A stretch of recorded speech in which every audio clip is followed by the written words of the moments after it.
And tonight, our I-Team is finding some serious allegations and a new lawsuit filed against the Department of Corrections. Death in Florida prisons. Vulnerable inmates put in cells with violent prisoners, officers doing so for sadistic and malicious purposes. The state labeling the deaths natural, but one victim's family calls it a killing after a man was put in a cell with another prisoner who had a history of violence. Lawyers we spoke with say it's part of a larger problem, a lack of transparency about how and why otherwise healthy inmates are dying before their release dates and who is responsible. Our I-Team first brought you the Crisis in Corrections series last year and looking into investigations open for years, along with violent and untimely deaths said to be, quote, natural.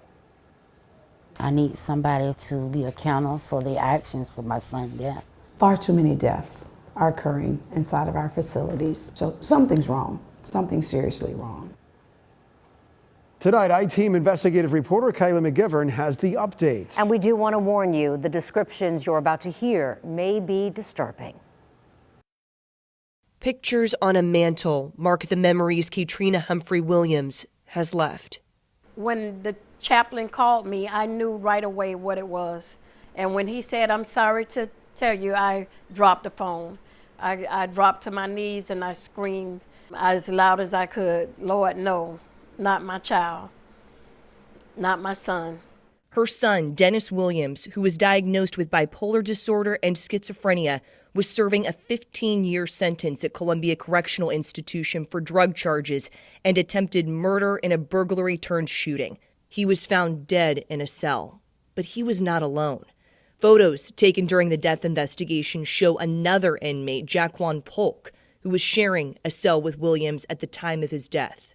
Polk was serving a 5-year sentence for armed burglary and grand theft of a firearm, and according to a lawsuit filed by Williams's family, Polk was not allowed to be celled with other inmates.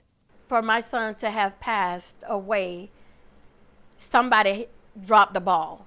Katrina says she knows this because she used to do this. She was a corrections officer. It hurt me so bad because I worked almost 12 years of my life. I dedicated to the Department of Corrections and took pride in my job.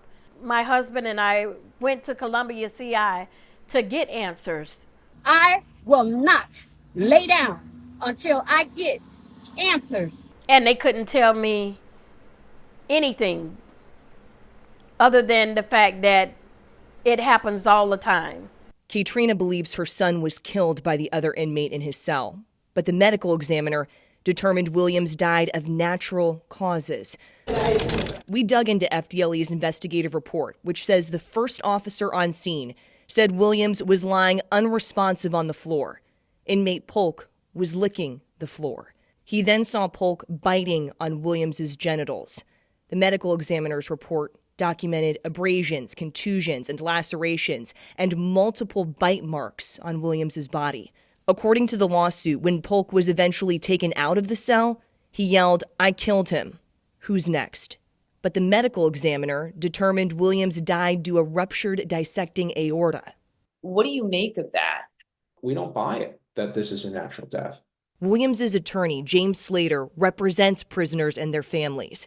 As part of a lawsuit filed against the Department of Corrections, Slater says the officers, they knew that Mr. Polk was a predator, that he had problems, and they knew that he wasn't supposed to go into Mr. Williams' cell. These officers put Mr. Polk in Dennis Williams' cell really just for the purpose of punishing him, just for their own sick pleasure. In February, the I-Team reported on another inmate pronounced dead from an apparent inmate-on-inmate assault at Hamilton Correctional, the same prison where 2 correctional officers were fired a week prior after we revealed video of an inmate being slapped.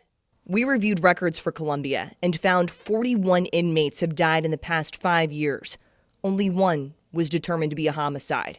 The Department of Corrections says natural deaths include those that do not fall into the category of suicide, homicide, or accidental.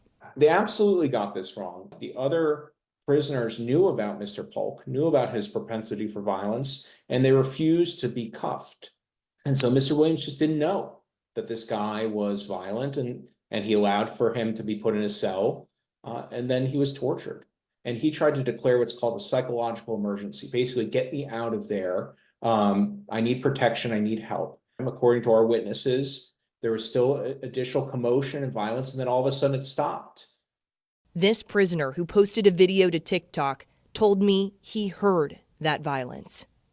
The inmate was put in the cell after the officers were told not to put him in that cell because the other inmate would kill him. FDLE disputes that, saying he was not in a location to have heard or seen anything. We all must die. But to die like that, I hear it in my sleep every night. I hear his cry. Polk has not been charged with murder. He is charged with abuse of a dead human body. His pretrial conference is scheduled for July 1st. With photojournalist Randy Wright, I'm I-Team investigator Kylie McGivern, taking action for you. Well, Kylie, thank you. And the Florida Department of Corrections, by the way, says it does not comment on active litigation. On Friday, the Attorney General's office filed a motion to dismiss the complaint from the Williams family. To watch more from our I-Team's nationally recognized series called Crisis in Corrections, visit our website, abcactionnews.com.